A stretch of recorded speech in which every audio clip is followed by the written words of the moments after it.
André Nogueira es diseñador y urbanista, un diseñador que viene del urbanismo. Es el cofundador y subdirector del laboratorio de diseño D-Lab en la Escuela de Salud Pública T.H. Chan de Harvard, donde también es científico de investigación e instructor. Dirige investigaciones sobre cuestiones complejas relacionadas con la prevención de pandemias, sistemas alimentarios urbanos, infraestructuras para economías circulares locales y modelos organizativos para la conservación del medio ambiente. Antes de unirse a Harvard, André completó su doctorado en el Instituto de Diseño de IIT, donde ayudó a crear el Laboratorio de Acción y lideró proyectos que influyeron en la política alimentaria de Chicago. En esta entrevista nos cuenta cómo el diseño se ha convertido en una herramienta útil para abordar algunos problemas sociales y políticos, y cómo, en su trabajo, se enfocan en abrir el juego entre el cruce entre la salud pública y el diseño. Hablamos de proyectos que buscan darle poder a las comunidades en el campo y de cómo están diseñando contra el racismo en la salud pública. Además, André nos deja pensando en lo importante que es imaginarnos un futuro mejor, de manera audaz, en este mundo siempre cambiante. Mi nombre es Mariana Salgado, esto es Diseño y Diáspora.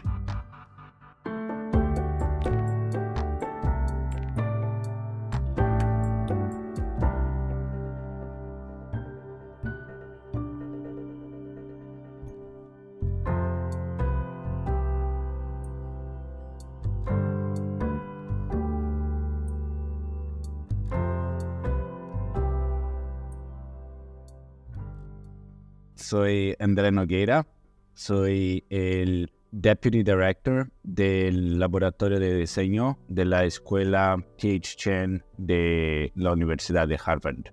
¿Y qué estudiaste? Yo estudié muchas cosas y sigo estudiando, pero empecé con arquitectura y diseño urbano. Luego migré a geografía y desarrollo de ciudad, y luego a generación urbana. Entonces trabajé mucho con la parte de entendimiento de desarrollo de comunidades, el plan urbano y la relación de esto con la geografía, la cultura, la parte ecológica. Y luego empecé a trabajar con la parte de intervención urbana en áreas que ya tenían desarrollos. Entonces, cómo hacer una intervención técnica desde el punto de vista de la cultura y de las prácticas del día a día ahí en la ciudad.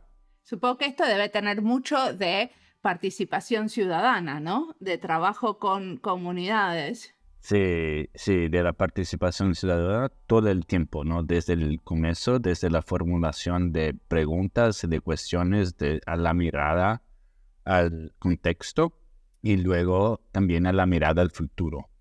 Y trabajé con la parte de corporativos y con tuve mi propio estudio, y en todas las escalas que trabajé tuve muchos problemas con el tipo de proceso, ¿no? Que estábamos siguiendo, un proceso muy lineal, muy fragmentado, y que no reflejaba lo que el colectivo demandaba, ¿no? O necesitaba. Entonces empecé a buscar una disciplina que me pudiera presentar procesos distintos. Y luego fui al design, hice un doctorado en el Instituto de Design, en el Illinois Institute of Technology, junto con Carlos Teixeira, que es un brasileño también ahí. Y trabajé con el design de sistemas para la sostenibilidad y la igualdad social. Ok, y una pregunta, ¿qué hace el laboratorio donde trabajas?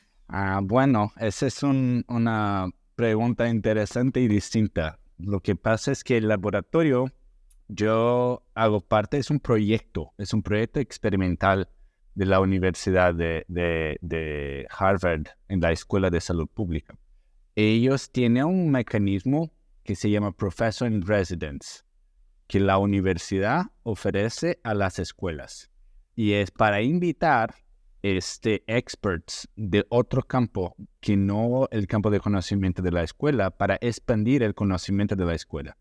Entonces, el laboratorio de design foca en expandir el campo de conocimiento de la salud pública y también, obviamente, desarrollar conocimiento del campo de design. ¿Pero trabajan solamente en salud? Porque también tengo entendido que tienen otros tipos de proyectos donde trabajan sobre, por ejemplo, desarrollo de comunidades rurales o sobre el desecho de comida. ¿Esos también forman parte de las actividades del laboratorio? Sí, y lo que pasa es que lo que es interesante es que tanto design cuanto la salud pública son campos de conocimiento muy, muy largos, grandes, que uno puede hacer conexión con casi cualquier cosa, ¿no? Entonces, lo que puede siempre regresar al design, ¿no? ¿Cuál es ese problema? Y regresa hasta llegar a un punto de vista de design. Y lo mismo, lo que hacemos, la basura de comida puede generar contaminación de suelo, puede llevar al desarrollo de virus y todo eso puede llegar a impactar la salud pública. Así como hay muchas correlaciones de desarrollo económico y el impacto en la salud pública. Entonces, como que es trabajar en la intersección de los campos y entender cómo posicionar el conocimiento que existe en los dos campos para contribuir para un desarrollo socioeconómico y ecológico también. Explícame un poquito más sobre el funcionamiento del laboratorio. ¿Ustedes hacen como solicitudes para tener financiamiento o es autónomo de la universidad y tienen como parte de la universidad tiene sueldos para gente que trabaja en el laboratorio? Es un poco de los dos. Entonces es como un investimiento de la universidad y luego también trabajamos con fundaciones y otras organizaciones con proyectos directos. Hacemos proyectos, parcerías directamente con gobiernos, con fundaciones, con ONGs. Trabajamos con el sector privado también y tenemos clases, capacitaciones de lideranza y entonces tenemos un portafolio de actividades y todo eso hay siempre como dos miradas, ¿no? Una mirada que va al impacto y al proyecto. Entonces, como que nuestra contribución, como que nuestra presencia ayuda o expande el impacto que se está intentando desarrollar en un determinado contexto. Y la otra mirada se vuelve a la producción de conocimiento que está directamente conectada a la práctica, ¿no? No se puede, desde el punto de vista de design, el conocimiento va desde el punto de design que nosotros desarrollamos, el conocimiento va a estar directamente relacionado a la práctica. Y a la teoría, ¿no? Porque ustedes también hacen bastantes publicaciones científicas. Sí, el desarrollo de conocimiento, cuando hablo de eso, está siempre relacionada a la teoría, el avance de la teoría o una especificación de alguna parte. Pero esta parte de la teoría va a estar conectada a la práctica. ¿Y cuántos trabajan en el laboratorio? Hoy tenemos aproximadamente 18 personas que trabajan en Boston, en Providence, en San Francisco, en California, en Chicago. Trabajan en Mumbai, en Delhi, trabajan en Surat, que es en India también, y Ranchi en India. Entonces, la mayoría está en los Estados Unidos y en India porque tenemos muchos proyectos ahí en India. Ok, ¿me querés contar algún proyecto que tienen en India? En India, hoy estamos trabajando, hay dos proyectos ahí.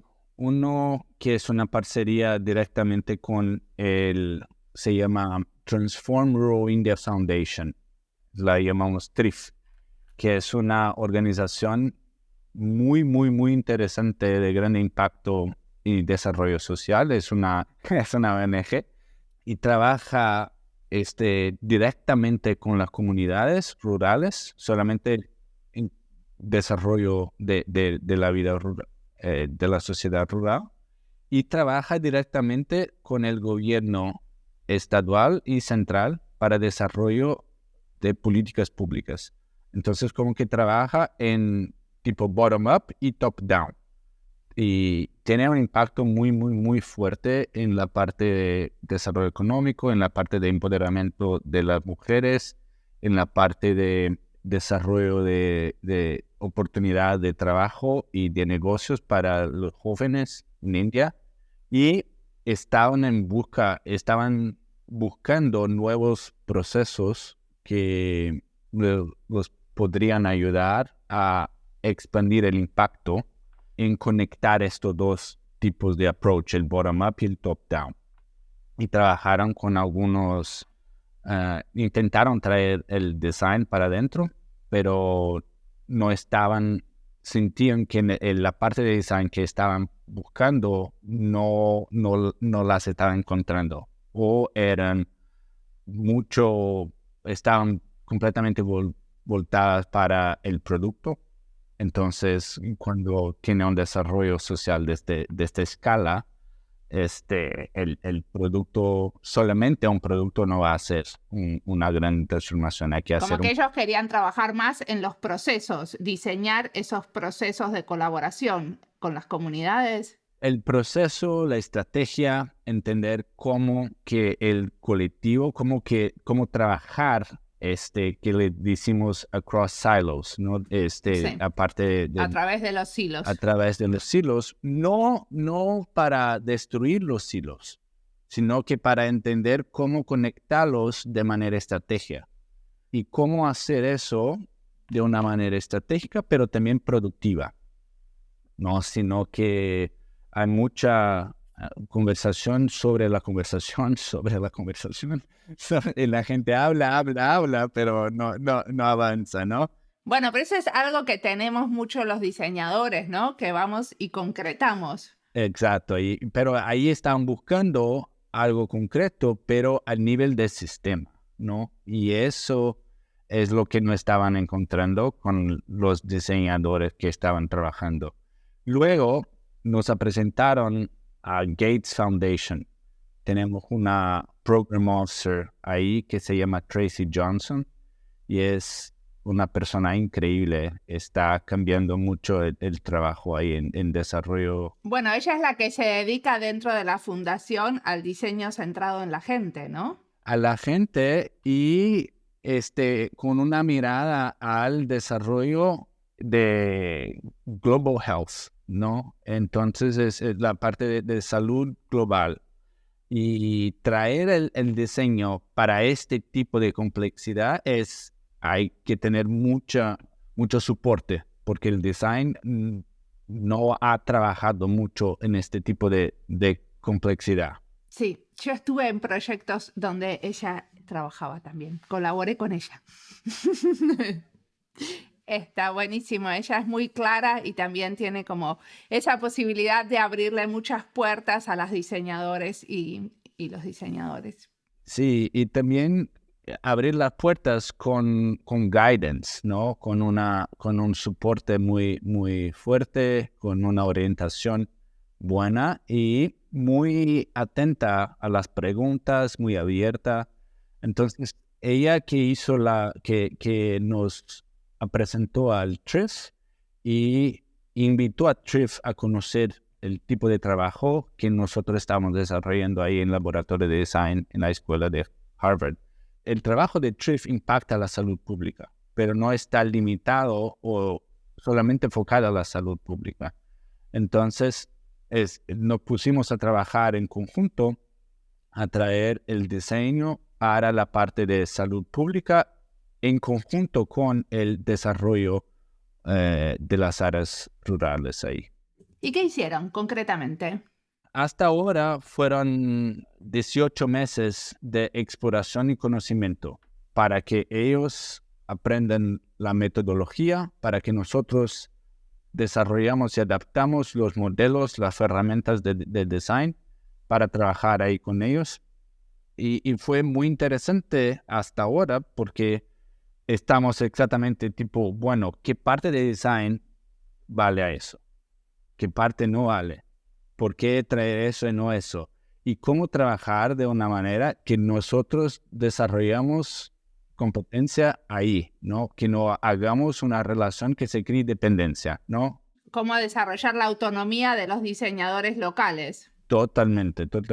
Y no solamente diseñadores, pero también los agentes que están ahí trabajando en las villas, en las partes rurales, ¿no? La gente que no es design, que nunca trabajó o tuvo exposición al design, ¿cómo puede estar usando o se beneficiando del conocimiento del design hoy y cómo introducir eso, el design en este contexto?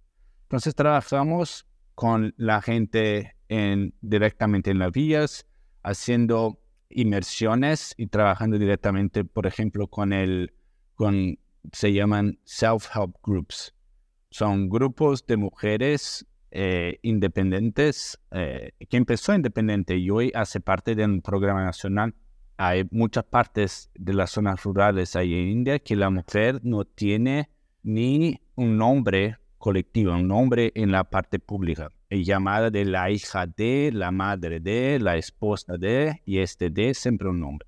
Entonces la parte de identidad, la parte de entendimiento del futuro o de su propia vida, hay que traer todo un proceso distinto de pensar el futuro, de pensar intervenciones para el desarrollo de su propia vida y de la vida colectiva, para que las mujeres hagan parte, tengan ownership, ¿no? Y sean dueños de su propia intervención. Entonces, ¿cómo traer el design para ese tipo? Entonces, trabajamos en conjuntos con la gente que trabaja directamente con ellas. Y hay un programa que se dice Visioning, que es cómo desarrollar una visión del futuro para ellas. Porque hoy, si uno pregunta muchas veces sobre el futuro, sobre aspiraciones, o intenta entender, generalmente nos hablan de la aspiración para los niños, no para ellas. Entonces, ¿cómo trabajar esta visión central en él? Y cuando empiezan a ser parte de estos grupos, hay muchas barreras o muchas cuestiones sociales y culturales que ellas tienen que enfrentar, ¿no? Muchas veces esto genera problemas en la casa, con la familia o en la parte colectiva. Entonces hay una complejidad muy grande. Entonces trabajamos con ellas desde el punto de visioning hasta el desarrollo de negocios con la estructura del design. O sea, la idea es que estas mujeres se transformen en pequeñas empresarias. Exacto. Y cómo trabajar eso desde el punto de vista de conocimiento de design y el conocimiento del negocio, ¿no? Cómo entender que la fruta que una persona sirve para sus amigas puede ser un negocio en la vida. Y cómo entender esta negociación, el valor, a dónde buscar, a dónde llevar. Por ejemplo, una mujer que estaba trabajando con eso tenía sus frutas ahí para vender a la gente de la vía, y lo que no vendía al final del día lo echaba porque pensaba que eso era parte del negocio y que no vendía, tenía que echar. Y entonces empezamos a trabajar con ella cómo vender las frutas de otra manera para que no las eche, o cómo consumir las frutas de otra manera. Como vender el jugo, la pulpa, o vender un derivado, decís. Ese es uno, o hacer tipo delivery, llevando por la vía para que la gente compre. Entonces empezó a trabajar con su hijo, y luego el amigo de hijo, y luego entonces ahora tiene ahí un grupo de 5 o 6 personas trabajando con ella en desarrollo del negocio, porque entiende ahora cómo empregar al otro, cuánto tiempo lleva, cuánto tiempo tiene que trabajar, cuál es la distancia, cuántas personas precisa para vender, cuánto tiempo lleva para vender un carro lleno de frutas y eso.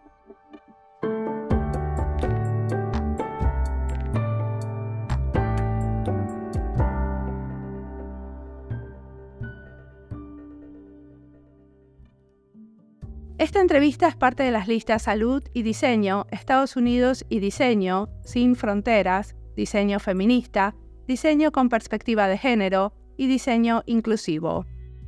Las listas las encuentran en Spotify, YouTube y nuestra página web. Una de las cosas que trae Andrés es cómo introducir el diseño en nuevos contextos, teniendo en cuenta que el diseño puede contribuir, pero a la vez no queremos disrumpir lo que pasa y ser cuidadosos con el saber local. Quizás la pregunta sería cómo introducir diseño sin ser colonialistas, acompañando los procesos que ya suceden con buena sinergia. Una primera y rápida respuesta sería siendo humildes y escuchando mucho. Esto se desprende de esta entrevista y de muchas otras cuando los diseñadores se adentran en territorios desconocidos. Pero no es una cuestión de ponerle adjetivos, sino de accionar esa humildad, de diseñarla en los gestos y los espacios de co-creación que armamos. ¿A quién se le ocurrió que facilitar situaciones de co-creación con los post-its es una manera de conectar con el otro? ¿Cómo creemos que podemos armar tormentas de ideas que sean válidas y creativas realmente, con apuro y al ritmo loco en el que trabajamos? Introducir diseño en nuevas áreas nos hace repensar lo que hacemos, mirarlo desde los zapatos de los otros, y por eso aprendemos. Nos hacemos más críticas de nuestras propias prácticas. Sigamos ahora escuchando a André, que tiene mucho más para contarnos.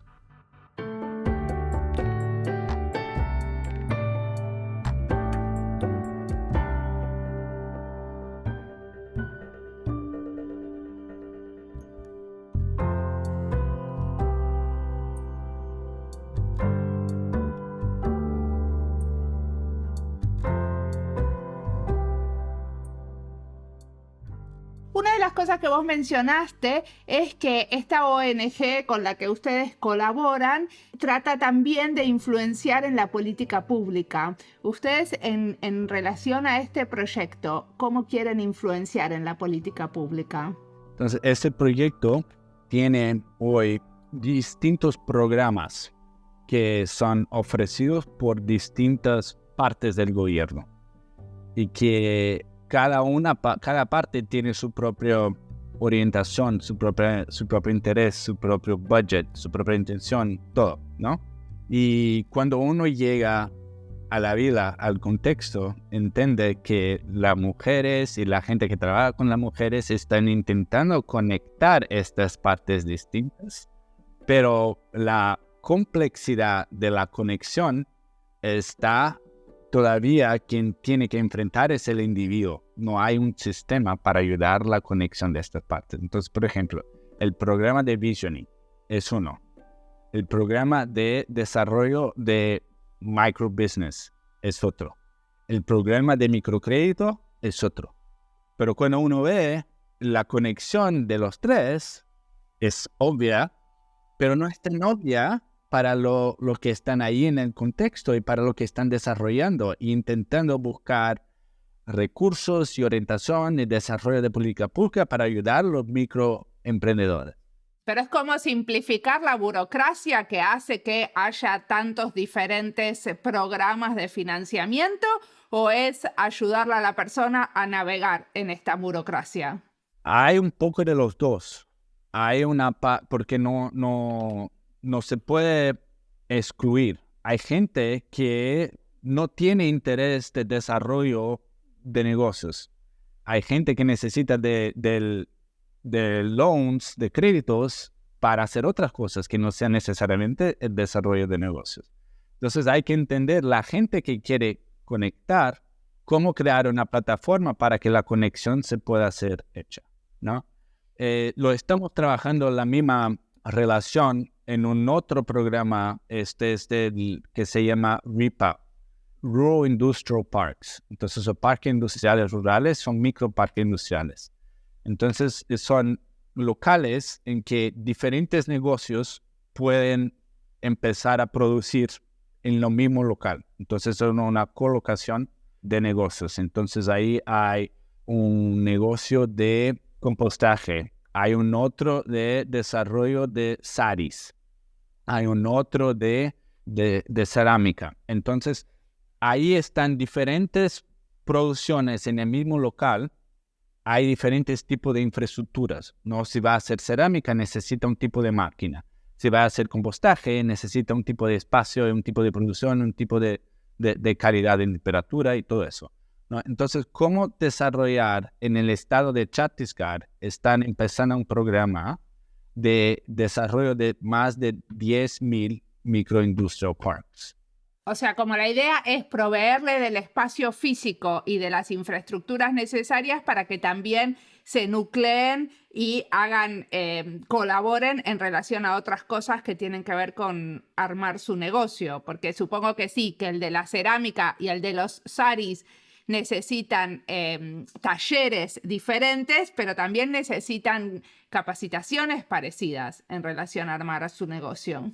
Exacto. Y también necesitan una conexión con el mercado, porque todavía no hay, por ejemplo, cero de calidad, como que puede traer toda esta producción de un estado que tiene la población más grande que el país Perú, ¿no? Entonces, ¿cómo desarrollar prácticamente una economía que tiene más gente que en la economía de un país? Sí, siempre en India la cantidad de población es increíble.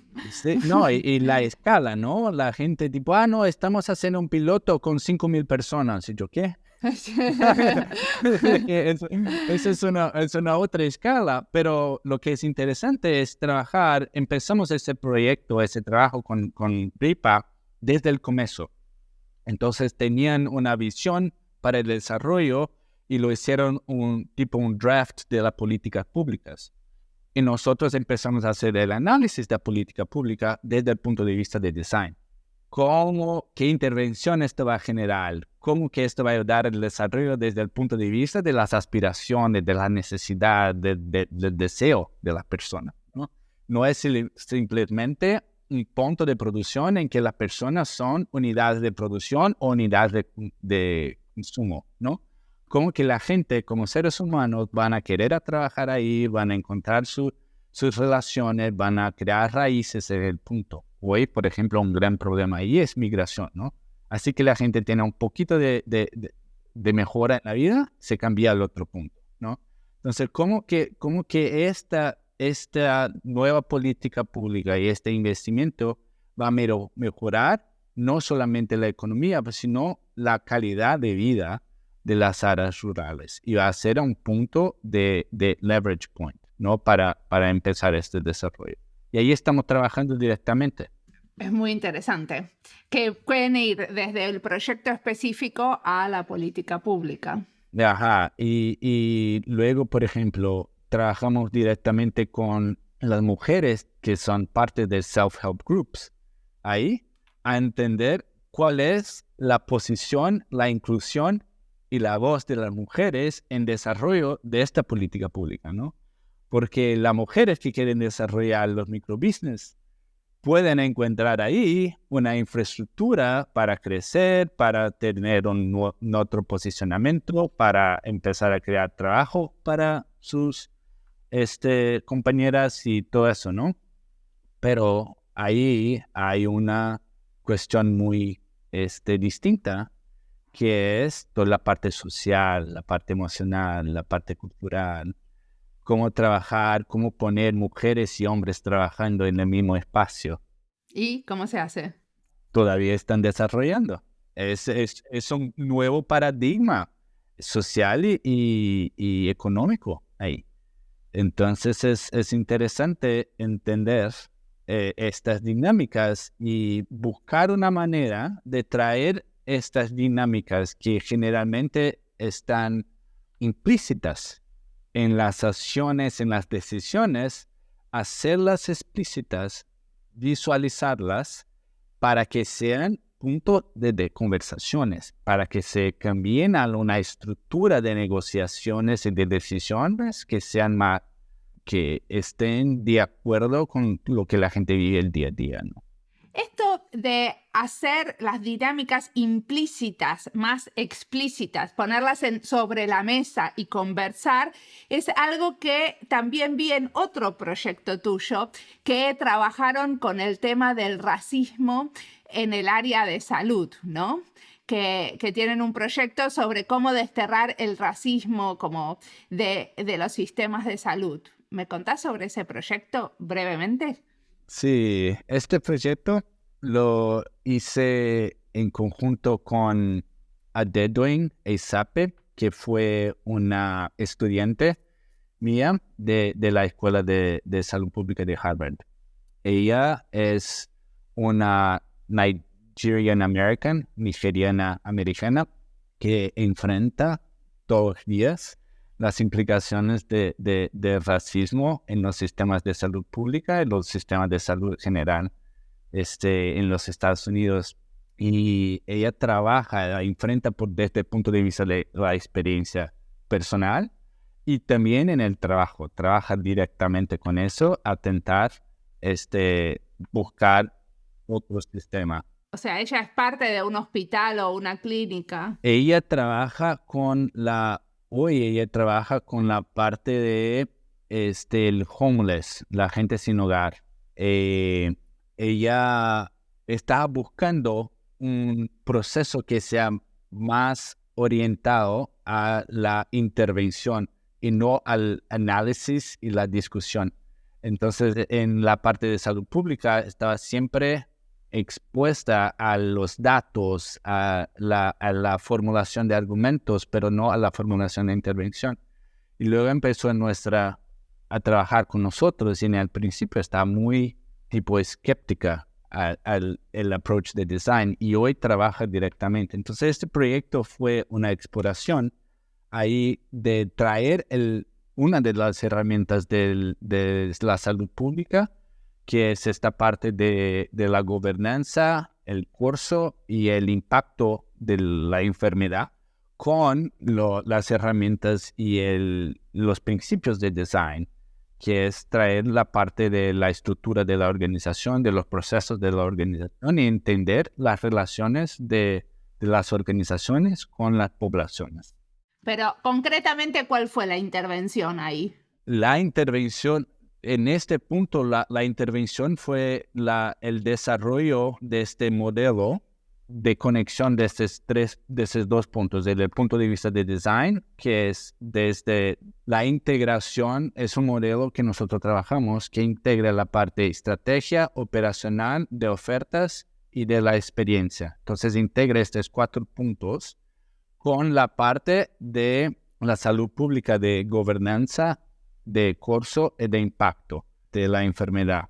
Entonces trabajar el racismo con una enfermedad social y entender cómo trabajar eso dentro de una estructura de institución. ¿Cuáles son los padrones de manifestaciones de racismo en una estructura de gobernanza? Entonces, de la parte de estrategia, ¿cuál es el padrón ahí? En la parte de operacional, ¿cuál es el padrón? Entonces, hicimos entrevistas, trabajamos, observaciones, hicimos la revisión literaria y todo eso y encontramos padrones ahí. De la parte de estrategia, desde el punto de vista, por ejemplo, de estrategias de creación de valor, ¿no? Y que son generalmente desarrolladas por blancos, ¿no? Entonces, desde el punto de vista de una estrategia en el sistema de salud público, ¿cuál es la intervención? La gente que está decidiendo eso, la mayoría generalmente es blanca, ¿no? Entonces, desde el punto de vista ahí no está representada el punto de vista de la población BIPOC, o en este caso fue un foco más fuerte en la gente de color, sí. Y eso ahora, este modelo y este tipo de approach, están usando ahí en uno de los proyectos recientes que trabajamos, que en el Social Prescribing, que es un proyecto de desarrollo más social de la salud. ¿Qué es esto de las prescripciones sociales? Sí, la Inglaterra empezó eso, o no empezó, pero empezó de una manera más formal en las políticas del país. Luego creo que hoy hay cerca de 46 países con pilots que están intentando ver cómo expandir el entendimiento de la salud para la parte social, para la vida de las dinámicas sociales, las cuestiones de la habitación, la calidad del aire, las relaciones sociales. Entonces, ¿cómo que entender la salud de una manera más sistémica, sino que de una manera biofísica? ¿Y cuál es la relación entre los dos? Es una estrategia para intentar formalizar la parte de salud pública llama social determinants of health. O sea, los determinantes sociales de la salud, que muchas veces tienen que ver con el clima. Exacto. Con el clima, las condiciones económicas, el acceso, la parte de movilidad, la parte de acceso a comida. Hay muchas herramientas para describir los determinantes sociales de salud. Y la parte de social prescribing es un mecanismo que está intentando ayudar a conectar los doctores y los profesionales de salud con los activos y los recursos de la comunidad. Entonces, ¿cómo ayudar a las personas a se conectar con los recursos que tienen en su propia comunidad para desarrollar su propia salud? Entonces, y muchas veces esos recursos no están directamente relacionados o estructurados en la parte en el sistema de salud. Entonces, por ejemplo, una persona que tiene Parkinson puede ser recomendada a una clase de tango. A una gente que tiene, y eso hay estudios de eso, es interesante, pero por cuenta de la coordinación y todo eso, la parte neurológica, hay gente que hoy sufre del aislamiento social y la depresión. Entonces hay prescripciones al caminar al parque, a ir al museo, a organizar un encuentro con amigos. Y esas son prescripciones que el doctor les puede pasar. Pero ahí hay un nuevo paradigma, ¿no? En la parte de la salud pública, que es cuáles son las relaciones que las personas tienen con sus recursos en la comunidad. ¿Cuáles son los problemas que las otras instituciones, sino que no de la parte de la salud, sino que la parte de las artes, la parte de la conservación ambiental, que traen todos esos problemas también, ¿no? Por ejemplo, el racismo está en todas las instituciones aquí en este país. Entonces, por ejemplo, hay historias de pilotos de este tipo de intervención en que un doctor le recomendó a una mujer de color a ir al museo. Y la respuesta fue, no, en este museo se van hombres blancos. No me siento bienvenida o incluso este espacio no es para mí, ¿no? Entonces, ¿cómo entender? Ese es un problema, ¿no? ¿Cómo entender y cómo desarrollar intervenciones que ayuden a solucionar o no intensificar el problema, ¿no? Y el otro es que hay una cuestión que es económica, ¿no? Es un nuevo modelo económico. Entonces, si el doctor prescribe, entonces la insurance, ¿no? Lo puede pagar de vuelta, ¿no? Entonces... La seguridad, sí. La seguridad lo debería pagar. Y eso, entonces, es cómo pagar el ticket de museo, ¿no? Ahí hay todo un otro modelo, pero es muy interesante eso. Y este modelo que nosotros desarrollamos a dedo en SAP yo está incorporado en esta agenda acá en los Estados Unidos.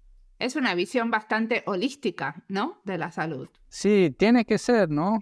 Porque si nosotros seguimos mirando la salud solamente de la parte interna del ser humano, el propio aire, ¿no? Hay una parte externa, la comida viene de fuera, es un flow, es una troca, ¿no? Hay cosas que adentro, cosas que salen, entonces hay que entender esto.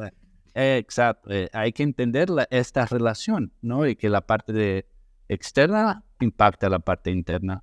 Perfecto, decime, ¿qué cosas te están inspirando en este momento? ¿Qué estás leyendo, mirando, escuchando que querés recomendar? Bueno, hay libros que yo siempre vuelvo. Y uno es el ensayo sobre la ceguera de José Saramago. A mí me encanta. Ya leí 5 veces este libro. Un otro es de el Timeless Way of Building, de Christopher Alexander. Entonces, eso me encanta también. Es un clásico, ¿no? Sí. Yo siempre regreso a los clásicos así para entender cuál es la manifestación de este pensamiento ahora, ¿no? Octavio Paz también, El laberinto de la soledad, me encanta. Y Norbert Elias, La sociedad de los individuos, Silent Spring, de Rachel Carson. Todos esos son libros así de que yo siempre regreso para mirar, para entender, para buscar inspiración. Son libros de gran impacto, son un libro que generó una transformación de pensamiento, un paradigma. La de Thomas Kuhn también, The Structure of Scientific Revolution, la estructura de la revolución científica, es increíble. Y recientemente hay un libro que se llama The Black Experience in Design, y es una colección de designers de color y que hablan de su experiencia desde el punto de vista de la práctica en la academia, en la historia, en la vida personal. Es muy interesante también entender y leer eso y conectar con esta experiencia desde el punto de vista de su propia narrativa, para que uno pueda expandir sus propias vallas, ¿no? de la historia. Decime una cosa, ¿y el futuro? ¿Hacia dónde vamos con este tipo de proyectos? ¿Hacia dónde te gustaría que fuéramos? Me gustaría encontrar personas que tengan ambición y sean audaciosas. Yo creo que nosotros estamos en un momento de paradigm shift, de cambio de paradigmas, ¿no? Si uno piensa ahí en 1850 hasta 1920, fue un momento de muchas fuerzas socioeconómicas, ecológicas, se juntando, ¿no? En desarrollo de la parte urbana, el cambio de la gente de la parte rural, el desarrollo de tecnología, muchos conocimientos, nuevas disciplinas se desarrollando, y luego cólera, ¿no? La pandemia que vino y como que organizó todo eso. Y ahí tenía gente audaciosa utilizando el poder que tenían para el desarrollo social, el desarrollo de conocimiento, el desarrollo de instituciones. Prince Albert, que desarrolló ahí en conjunto con mucha gente The Great Exhibition en 1851, ¿no? Ahí fue un marco de una persona de ambición, de demostración de un futuro que existía, pero una demostración de cómo que la sociedad podría vivir. Y no era una manera, sino que varias maneras que la gente podría vivir, que era distinta de los problemas y del tipo de que la gente está viviendo. Yo creo que hoy tenemos un entendimiento de la problemática muy grande, pero nos falta este entendimiento de que el futuro puede ser mejor de que el pasado, ¿no? Hoy es una de las primeras generaciones, es la primera generación. Yo creo que el futuro no se presenta mejor que el pasado, ¿no? La noción de progreso ya es un problema, porque el progreso significa más problemas para nosotros, ¿no?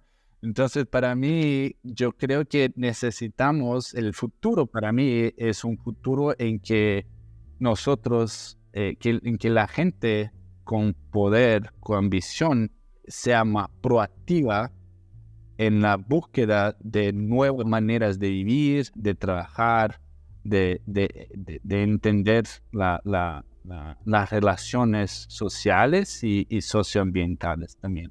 Entonces, ese es mi entendimiento ahí. Muchísimas gracias por la entrevista.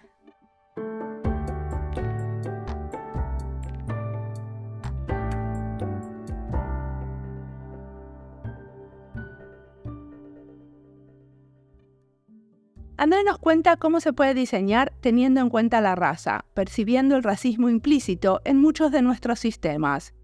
Y de vuelta, se trata de ser más permeables a entender que sin querer podemos estar promoviendo jerarquías que no queremos, desbalances en el poder que repudiamos conscientemente. Este domingo último nos tocó en Finlandia participar de una marcha antirracista. Finlandia es uno de los países más racistas del mundo, de acuerdo con algunos estudios, y ahora tenemos en el gobierno personas que flirtean con el racismo. Justifican conductas racistas de los miembros de su partido o de otros partidos de gobierno que son parte de la coalición que dirige el país. En la marcha gritamos, no al racismo, que se vayan los racistas del gobierno, no nos callaremos. Pero en el fondo me quedó una sensación de que todavía tenemos que ir a gritar lo obvio. ¿Todavía hay que decirlo? ¿No habíamos ya quedado que no queremos una sociedad racista? Volviendo al diseño, y con ganas de ser mejores diseñadores, más inclusivos, nos convocó a leer The Black Experience in Design, Identity, Expression and Reflection, la experiencia negra en diseño, reflexión, expresión e identidad. Este es uno de los libros que nos recomienda André. Una de las editoras es Leslie Ann Noel, a la que entrevistamos en el episodio 315. A ella también vale la pena escucharla o reescucharla si les interesa un diseño sensible a las diferencias. Como siempre, la música del podcast es de Antonio Zimmerman. Este podcast está publicado con licencia creativa común, con atribuciones. El diseño de sonido es de Julián Pereira. Esto fue Diseño y Diáspora. Pueden seguirnos en nuestras redes sociales en YouTube, Instagram, LinkedIn y Twitter o visitar nuestra página web diseñoydiaspora.org. No olviden recomendarnos. Nos escuchamos en la próxima.